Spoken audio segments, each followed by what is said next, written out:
All right, welcome everybody to our philosophy Green Book discussion. We are in D.D. Palmer's 1914, The Chiropractor, page 3 of the chapter, The Moral and Religious Duty of a Chiropractor. And a lot of people get hung up on this chapter because we talk about chiropractic as a religion. He didn't really want a religion. We talk about the spirituality, where he got his inspiration. And so what we're going to do, we break it down. Let's break it down so we all understand it and we can be clear. So I see somebody just had a long message. What one is that from Veronica? Oh, so I just added the text that we're going to be reading in case they don't have it. You are awesome. That is so nice. So if you don't have it, she put it over here in the chat, okay? We're going to start. So you have, there it is. When educated and innate are able to converse with each other. Able to converse with each other, in parentheses, a possibility which not a very distant future may disclose. I want to know what do you think he meant there? We shall be able to make a correct diagnosis. Heretofore, these two intelligences have misunderstood each other. Concerning the laws which govern life. When the science of biology is correctly understood, the span of life will be more than doubled. Wow. In that first sentence, the possibility not too distant future, why would innate and educated not be able to communicate? What do you think? And now we just outlined and we all read Volume 33, BJ Palmer's The Fame and Fortune. And we outlined that, we talked about it. Most of what BJ talked about was communicating or becoming more innately driven than educated driven, right? Listening and trusting our innate, separating those two, and DD right now really is talking about when they're able to converse in a coherent manner, right? Because they've been separated up until this point. I guess, he's talking about especially with philosophy. What do you guys think? What do we have to share? Anybody?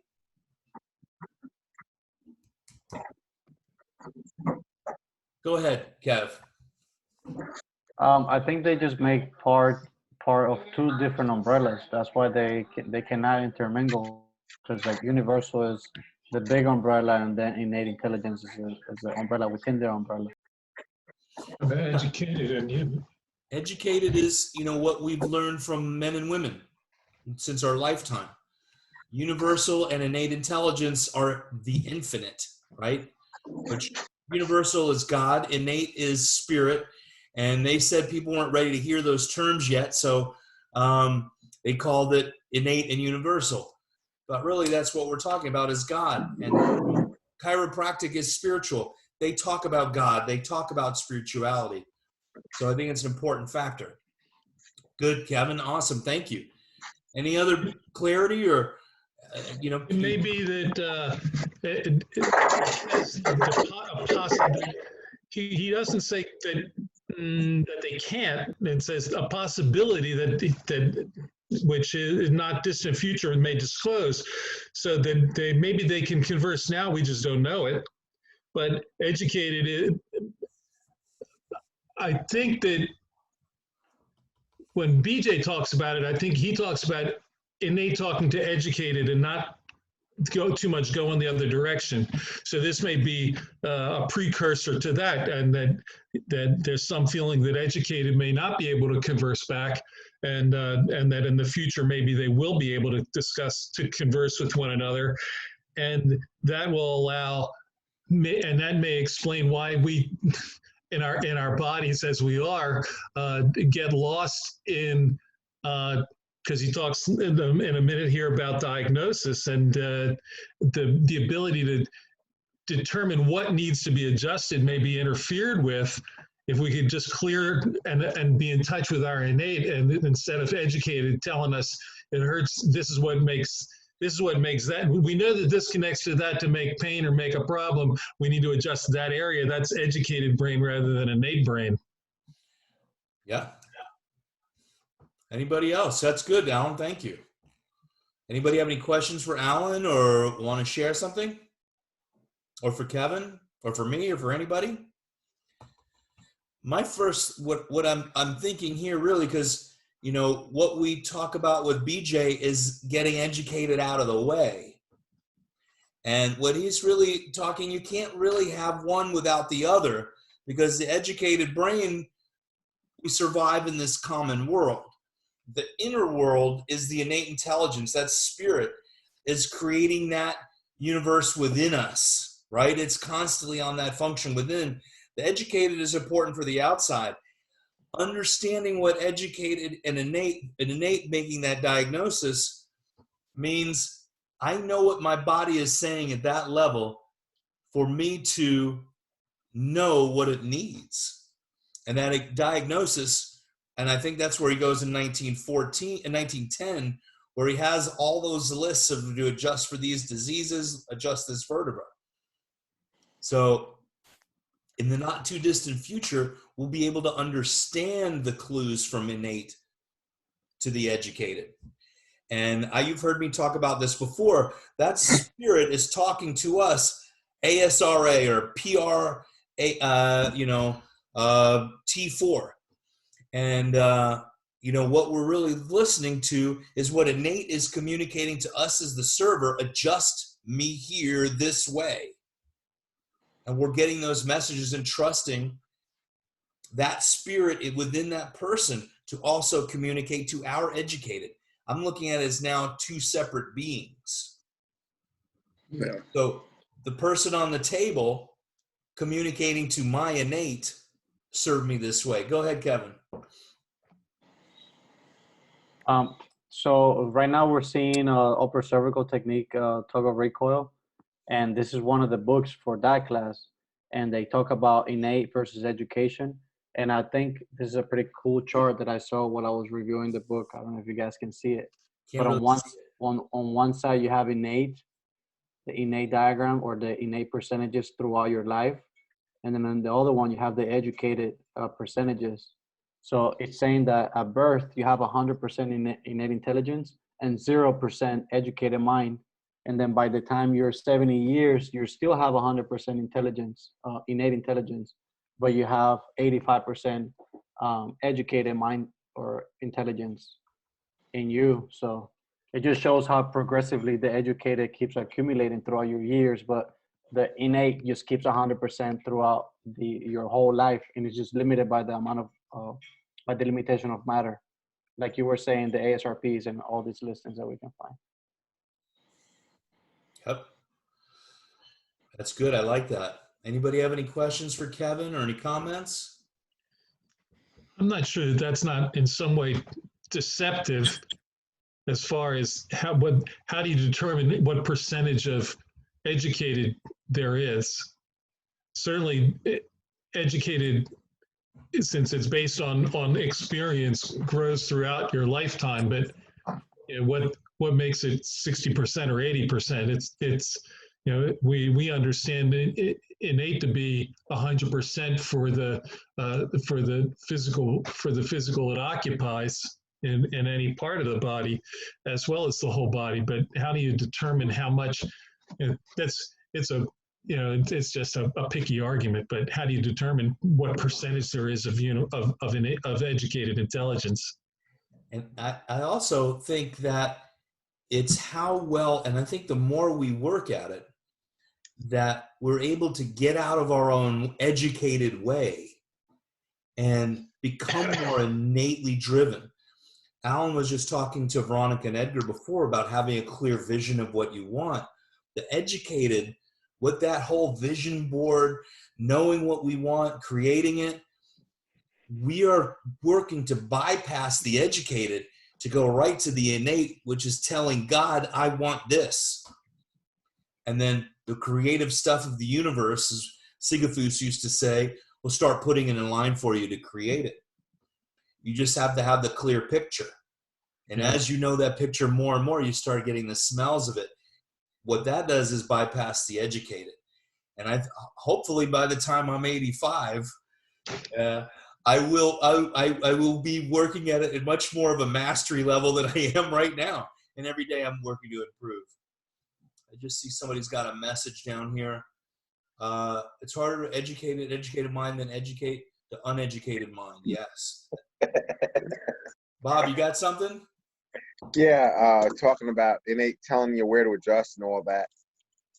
I remember one time, I mean, this has happened since then on occasion, but I really want to own this someday, like really own it. I was doing a women's health thing they had going on in this parking lot. And they had people there drawing blood and doing this and doing that. But everybody was lined up to my table to get adjusted. And the other people were all commenting on it too. Like, wow, everyone wants to see you. I was like, well, that's good. But I was in this perfect zone at that time. I was totally serving. I was I just felt like I was in such a great connection with God at that point and what I was doing, that literally the bones were moving before, practically as I was putting my hands on them. And I just, it was almost getting like weepy from the whole thing. Wow. It was so beautiful what was happening. And boy, I would like to get myself back to that, like on a regular basis. How old were you? I'm just curious. Last week. I don't know, maybe 50 years old. Beautiful. Yeah, that sounds wonderful. And you can get back to it. And Yeah, it's no, right I there. know I it can. already is in you. It does happen still now on occasion, but not to the level that it was that day. That day was like every person. It was amazing. That's beautiful. And that's when we're truly connected innate to innate, and the educated is out of the way. That's the work. I think that's the work BJ told us to do. Dee Dee is really telling us that that's where we need to live, in our service mind, in our service hands. It's so important. Absolutely. Thank you for that, Bob. Thank you, everybody. I don't like telling the educated to get out of the way. I like better to say the educated gets right in the way, in the flow of innate, rather than trying to get rid of educated. Let educated be right in alignment with innate. Because for me, my experience is I have a chattering monkey mind, part of my educated, planning, talking, and then I have that part of my educated, I believe, a deeper level, maybe call it the superconscious educated part of me, which is in touch with innate. Maybe this is just semantics. Maybe that's what you're calling innate mind. But for me, in order to function in this world, we have words, concepts, perceptions, and there's right perception, and then there's monkey mind perception. Right perception, I believe, is an educated kind of in tune with innate. So it's not getting out of the way. It's actually getting right into the river of innate with the educated. Maybe I'm talking semantics here. Go ahead, Kevin. I just wanted to play a little devil's advocate here, like I usually try to do with these conversations. And I just want to ask you, anyone that wants to answer this question, but do you think educated mind, it's almost unnecessary sometimes for the progression of the profession as we encounter new technologies and we are able to demonstrate objectively what we find and what we don't find in our patients? Just like BJ Palmer wanted to do with his 24/7 clinic, recording everything pre and post analysis of like urine samples and like x-rays and all this other stuff. So in this case, educator is necessary for the advancement of chiropractic. What do you guys think? I don't. Go ahead. Who wants to answer, Kevin? I think that's the science of chiropractic. I think, yeah, that's always kind of, I think that's how it has to be there, to objectively have measurements, and not for necessarily for us, but, for the patient, and to help, with just, people sometimes need to see, so the innate, you don't really see it. So we need some of that objective reality, gravity, and measurements more for the patient, I think, than for us. Go ahead, Bob. I think that we need all different types of chiropractors and all different types of practices. I think that having this all be homogenized into one type of practice, although it might sound good on paper, isn't the best reality, because somebody might be attracted to the way I practice, and it's a very low technology, meaning human technology practice, and somebody else just wouldn't like it at all, and they'd be attracted to a high technology practice. But you're going to have all those different components out there in the world. And so, I'll be serving the people that want it the way I do it, and somebody else will be serving the people in the way they want it, and we'll serve more people overall because we have that diversity. I like that a lot. I think that the science, there's not a dichotomy here. I think that the science and educated mind, if you will, but the development of science and the explains, especially in the world that we live in today, it's constantly moving towards that science and expanding the understanding. And I don't think there's a problem with that. And maybe that's part of the educated and the innate learning to communicate with one another. But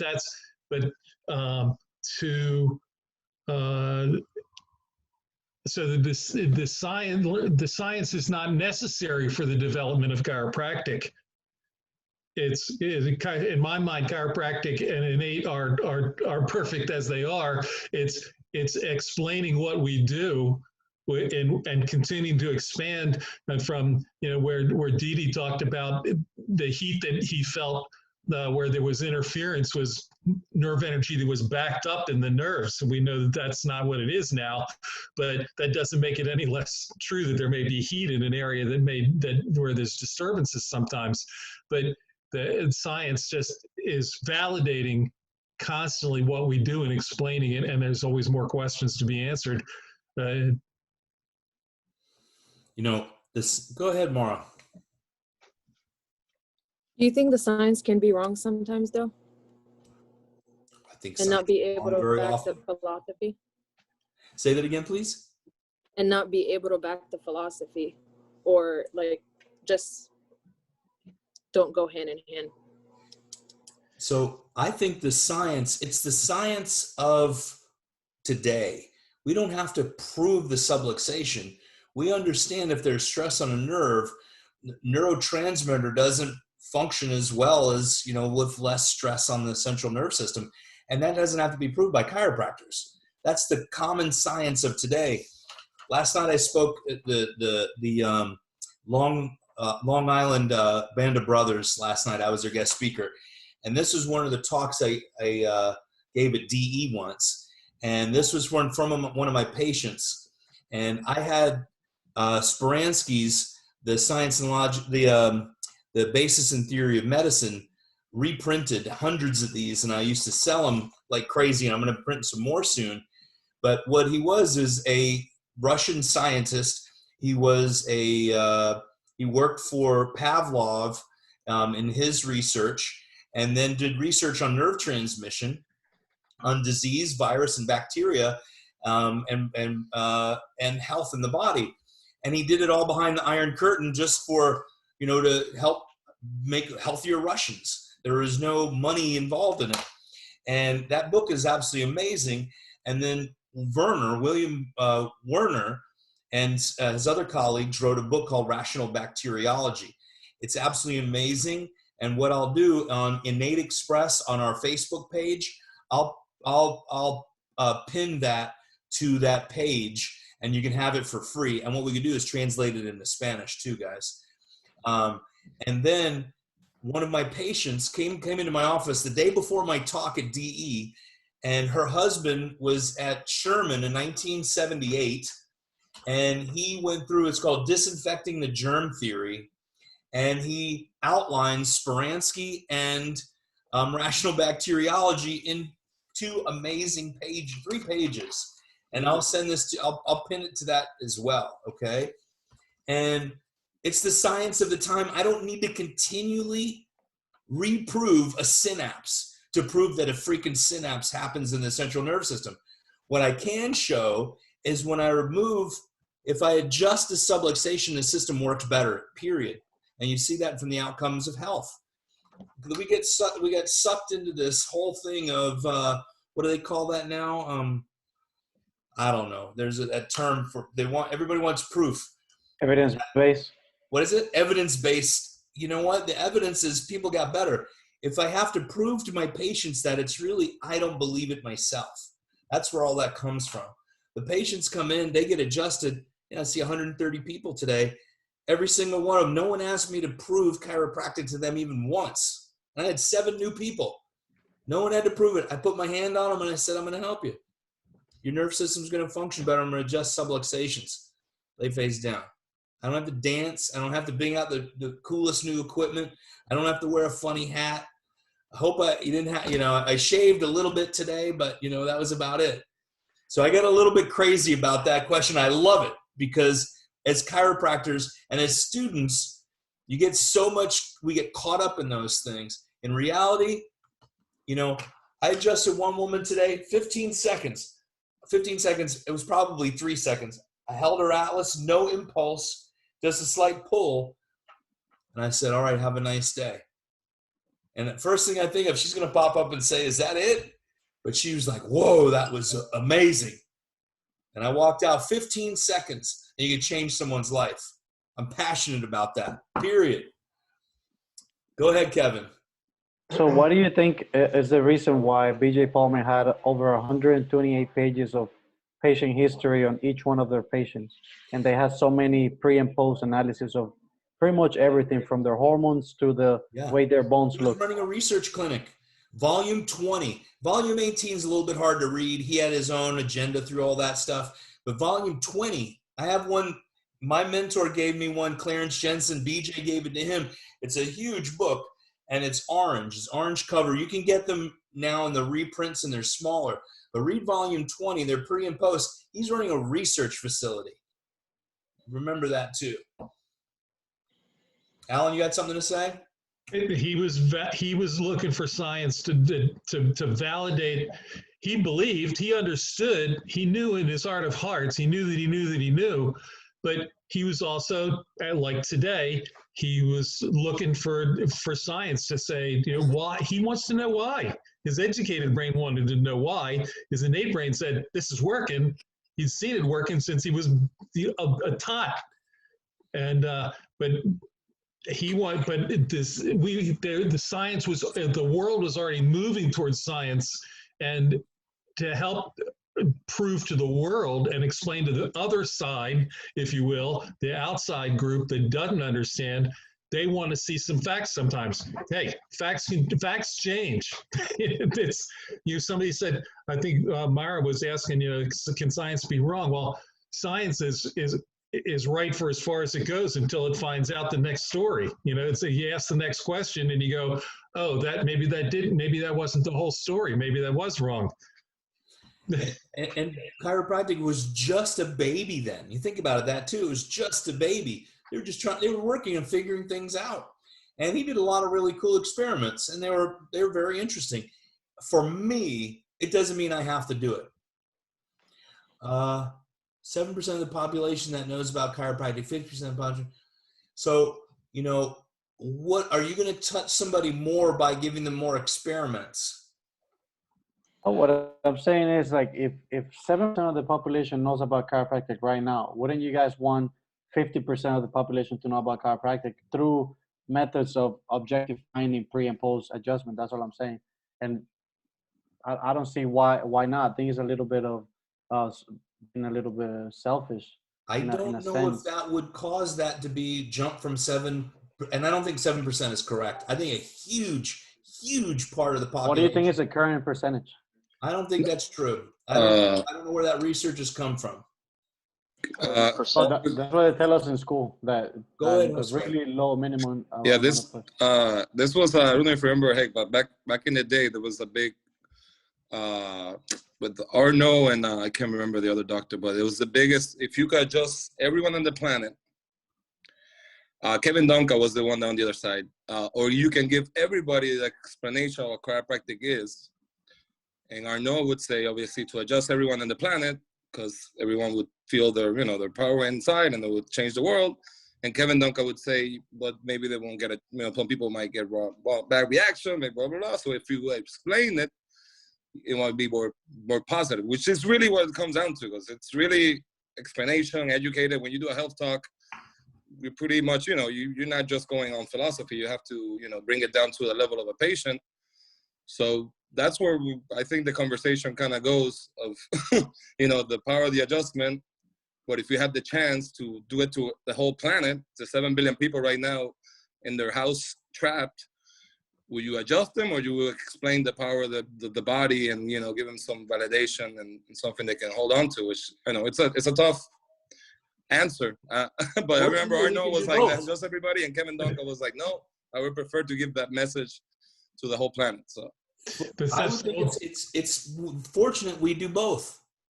You educate them, but we don't have to give them the neurology and go into deep what spinal thalamic tracts and all these different things. We can be simple because that's the level they want. And I live in a very high-tech area. There's all engineers.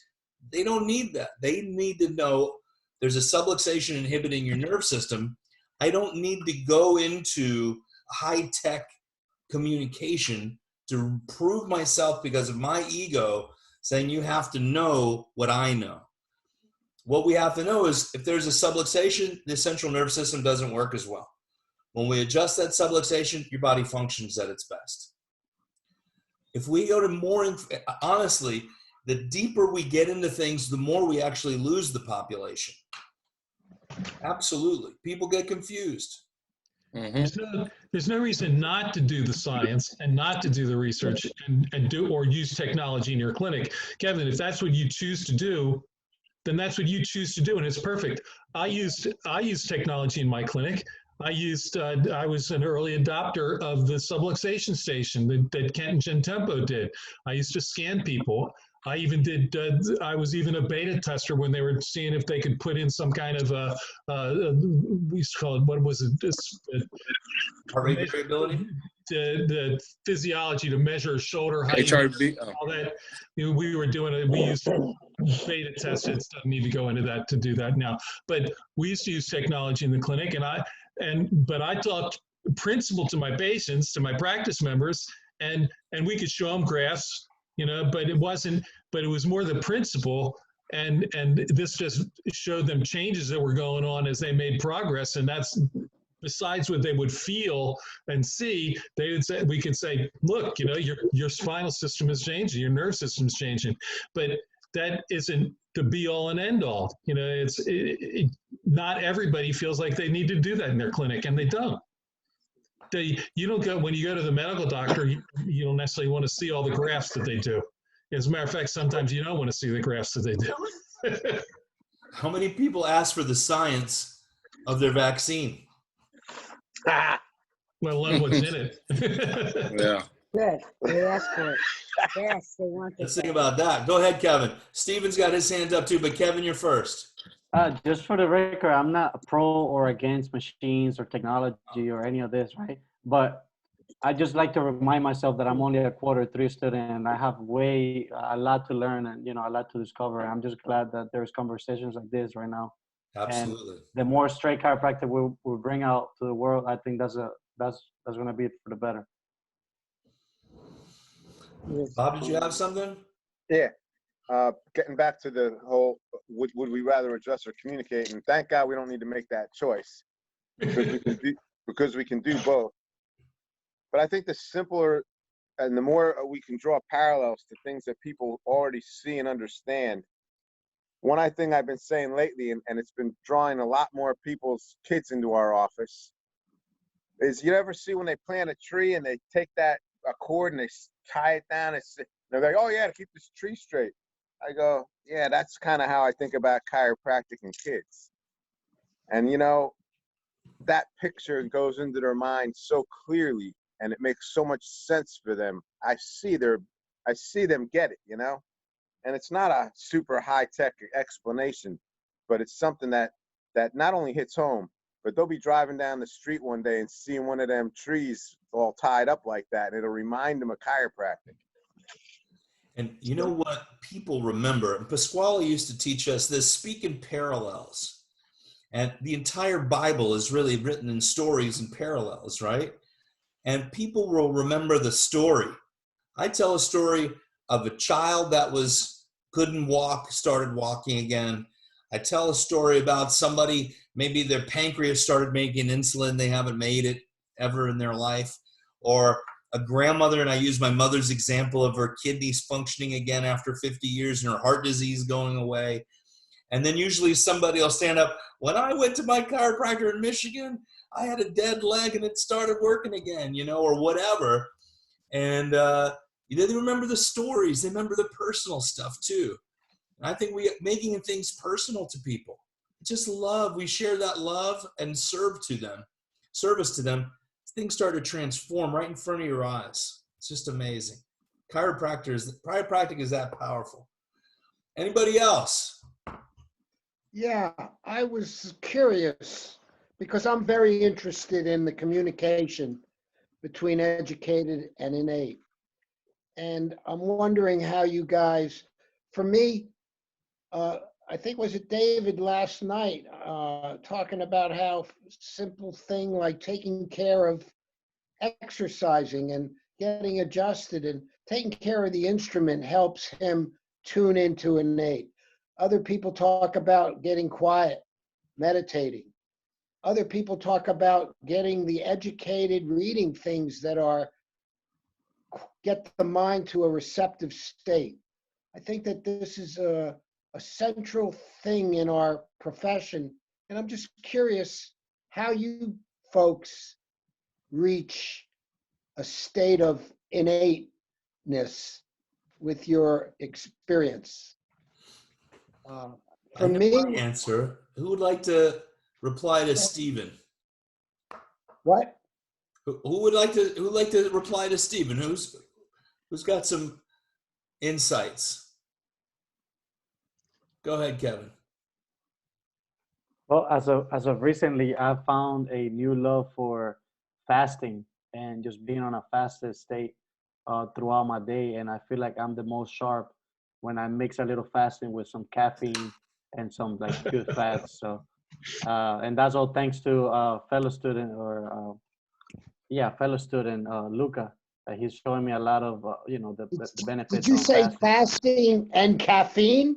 Yeah, fasting, caffeine, and good fats. It'll get you. Well, you got to fast the caffeine too.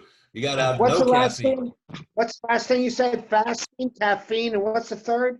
Good fats like nuts and avocados and things of that nature. Is that while you're fasting you do that, or? Well, when you break the fast, you want to break it with some good. Breaking the fast. So on that note, Sigafus, we used to do fasts, water only, and start manifesting while we're in that fast, breaking your addictions. And I was on 7 days, and by day 5 and 6, everything I wanted, really, that I would put in my consciousness, and Pasquale used to say, be careful what you wish for. So I knew that was important. Everything came into my experience exactly in the right way. When I was starting at about day 5, I only made it to day 7 because my body just said, you're not ready for any more of this, because so much started happening. And I was invited all over the country in those 2 days, the last 2 days of that fast, for speaking engagements. People were giving me money, and things were just amazing because all my addictions were, and food is even an addiction, right? Was clear. But that's not what I do. To answer Steve's question, though, I want to hear what other people have to say. What do you mean? That's one very That's one, but I don't have to do that anymore. That's the thing, is I did it. I can get back to that consciousness now without forcing it, being in a forced job. That's a big difference. Go ahead, Mara. I'm gonna just like add something about fasting. I'm Muslim, so we fast in Ramadan, and like in my second quarter, it's without water, without food from sunrise to sunset. And I feel like that was my sharpest like quarter that I had, because I was so focused. I worked out while I was fasting, and it was just like one of the best months I had in school. That's great. What quarter are you in now? Quarter 9, just starting in clinic. Oh, no, good. Congratulations. Thank And you. have you fasted since? We've had a couple of Ramadans probably since then. Yeah, 6th quarter, but we were in quarantine and it was with the family and everything, so it wasn't as bad as being in second quarter on campus. Okay. Yeah. Anybody else? Or have you finished, Mara? Go ahead, Bob. Yeah. This may sound funny, but I get to the office early. I clean the toilet. I mop the bathroom floor, and vacuum the floors, and take out the garbage. And boy, that just gets me so humbled to serve, you know? Isn't that something? We all have unique ways, and I think that that's what we need to honor. Is we need to listen within. For some, it's taking out the freaking garbage. For some, it's fasting. For some, it's reading a green book. You have to find what is, you have to, as with everything, you have to find your path.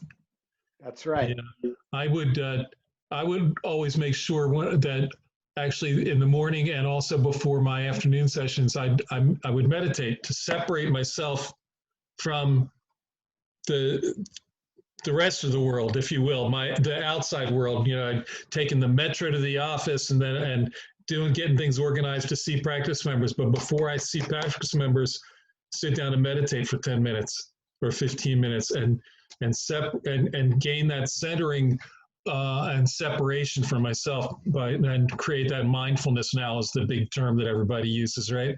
But you know, mindfulness is aware, being aware, unaware, if you will.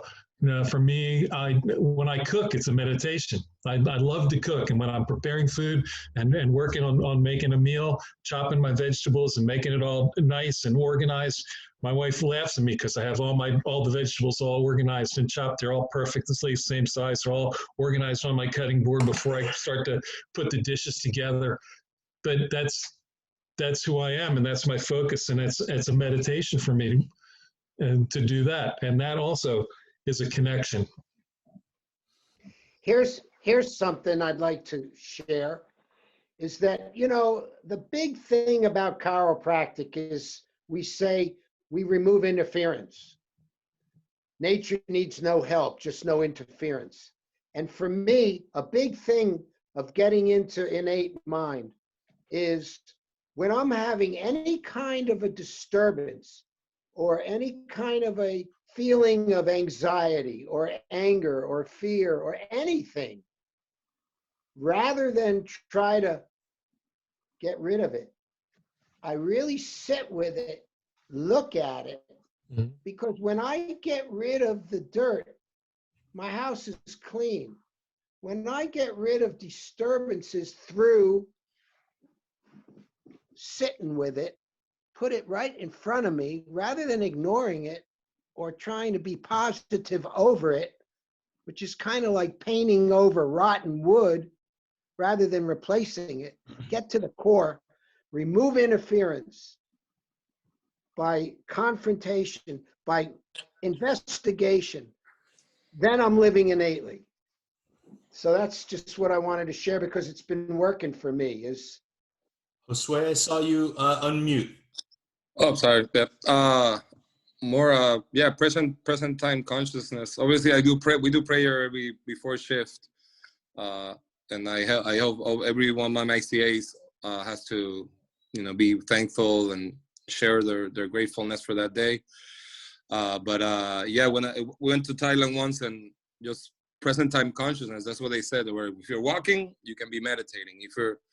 So it's just when you're present, you're with God, so I always try once I start the shift or when I'm at a page, I always, I'm here, I'm now. And once you're present, yeah, that innate and that communication, because there's nothing else but what's in front of you.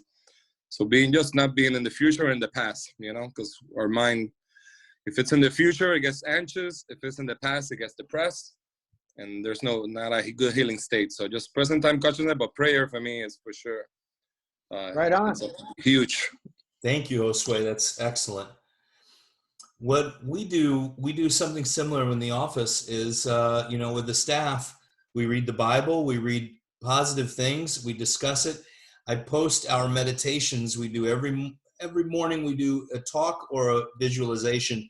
It's Innate Express on Spotify, and we do those for. And now it's for to clear the energy of the office, and so our team is really vibrating at that higher level. And my CA has been with me for 3 years, and she built the house of her dreams of giving her the consciousness of abundance, where the rest of the world doesn't get that. I've done these practices for so long. Josue might remember with Arno, where we'd think of some time in our life that we were raw, a parent, somebody dying maybe, or the birth of a child. I have a vision of just looking out on the lake when I was a child, of just remember the boat just slowly lapping on the lake with the sunrise in the morning. I remember that moment. It's like I've been trying to get back there my whole life. I can put those things in the moment and happen almost immediately. As soon as I cross the line of the door, the outside world doesn't enter in there from me. It comes in from other people. The more we practice it, the more at ease it comes. So this is a good conversation, and I appreciate it a lot. I got a lot out of it from everybody. Does anybody else have anything they want to share? Everybody should get a chihuahua. Everybody needs to get a chihuahua like this. I think and it'll put you right in the innate intelligence. Dr. David Sarnoff in New Jersey. Is that Josue? That's Rodriguez. Josue. Is she his brother? Yeah, bro. How's it going? Oh my God, sure. bro. Look at you. I was like, David looks like him. I wasn't sure. Man, that's the team right here. This is old school in the house. Man. That's crazy. Long time. I've seen you since school, bro. Yeah, man. Bro. It's been a couple of 16 years. I was just going to say the same thing. Is that Josue, Felix's son? Yep. Wow. How's it going, Bob? Hey, tell your dad and your brother that we all said hello, okay? Yeah, for sure. I just talked to Ishi earlier. I love you and I miss you too. Yeah. Hopefully, okay. I'll talk to my dad, see if he wants to get on this. Cool. We can use him. That's awesome. I love it. Yeah, he's kind of half retired now in the mountain, just seeing patients in the countryside. So he closed the office. So for sure, he would love this every week. We got to come and maybe just do a live one in Puerto Rico sometime. I need a vacation. Yeah, okay, hey, guys, welcome. ladies and gentlemen, men and women, chiropractors, this was an amazing talk we had. I want to talk about a little business now for a moment. What are we going to name this group? We have changed the name and put it in different ways, but I have a Facebook page, Innate Express, but that's my podcast. Let's make it for this group. What do you guys think? A philosophy group? Our innate group? What are some ideas? What about just chiropractors? Night for chiropractors, or like chiropractic nights. That's what I've been trying to call it here in Palmer. The Knights? Yeah, chiropractic nights. Or I don't know. Chiropractic warriors. I like it. At New Beginnings, my favorite part of New Beginnings, Josue and Nishi were there, was the Green Book study Sunday morning with George Rhodes and I forget the other guy's name. Yeah, I'm with you. Skip George. Skip George. Skip George. How about the root juice core of chiropractic? That's a lot. Root, juice, and core. No, the root juice core of saying chiropractic. Juice. The You root like juice the juice? core. Philosophy. Chiropractic philosophy The group. juice. You like the juice? The juice is good. Alan, you're muted, Alan. I like the roots concept. Chiropractic roots. Roots of chiropractic. Chiropractic roots group. Something. We'll work on it. We'll work on it. You guys have inspiration, you send it to me. But get on the Innate Express. That's the Facebook page. I'm going to post rational bacteriology. I'll pin this to it as well. And we can also communicate through there. People might have inspiration. You put it on there. You know, hey, I thought about this, or what do people think about this? And we can become more communal for the people that don't make it. And if, I mean, you know, some of us have been, you know, we've been doing it, Veronica and Edgar and I, since the very beginning. And we've had a lot of people coming and going. And that's wonderful because people can't make it every time. And we have people from multiple countries all over the world that make it. And then the ones that I post, the people in Europe watch because they're so far, they're ahead in time. So lots of people get on this and a lot of watch it. So, you know, I think the more homogenous we are, we'll get this. I'll get it more organized, and in the posts on the Innate Express page. But I can change the name of that page. Hey, Pete Amlinger, who's an innate-driven guy, is going to be speaking tonight at the DE. So I'm just letting everybody know. Good. That's good. Go ahead, Maura. I just have a question for Kevin. When are you starting Chiropractic Knights? I know they're on Friday. There's a bonfire this Friday, and then we're having a FCS in February. I'll share the dates with Dr. Haig so we can all get on board. And then there's another big bonfire with FCS as well at the end of the quarter. Awesome. Most likely week 10, Friday night. Awesome. And on that note, Dr. Haig, I asked you a question on the chat, but I just ask it here. What's to expect over the weekend at DE? I'm going. The number one thing I always say is that I'm not going to give you my expectations. How about that? Put on your seatbelt. Put on your seatbelt. And you know what? Just be. Less doing, more being. Should I start fasting from now? I've fasted through DEs if you want to. Absolutely. You know, I fast a lot of DE. It's up to you. Whatever you feel is right in your heart. It's different than what you may have seen in other places. So it's exciting. I'm leaving on Thursday. I'll be there Thursday afternoon. So this was a good meeting, and I appreciate you all. I got a lot out of this myself. And you realize we read 1, 2, 3, 4, 5, 6, 7 lines. Yeah. Kick ass is that, man. This philosophy is rich. It is deep. The next one I held off on because we're going to start talking about quantum physics, and Didi just didn't have the language for it yet. That's where he's going right now. Okay? So I love and appreciate you all. You know, this is how we do it. We discuss it. This is break it down.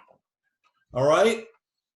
We're starting 49 again here on Palmer. So if you guys want to join every day at 7 a.m., I'm pretty sure you guys know about it. You do it with the DE breath, or you do it on your own? Oh, we're doing it by the lake here at Palmer with Dr. Sharif. Mara has come, Luca, and the group is getting bigger and bigger. Because the DE call, they do DE 49 breaths every morning at 7 a.m. on the call. And, so and, anybody can be anywhere. What is it? 7 a.m. and 9:45, is it? Yes, correct. 7 a.m. and 9:45. Hey, every Tuesday, you guys, tell your friends, invite them. I know you all have. And God bless you. I love you, and I love chiropractic, and I appreciate every single one of you. And I'll see some of you guys tomorrow at DE, and I'll see you all the rest of my life, because we'll all be together for sure. This life and the next. Didi's going to get into that. Love you guys. Bye, everybody. Blessings. Bye. Blessings.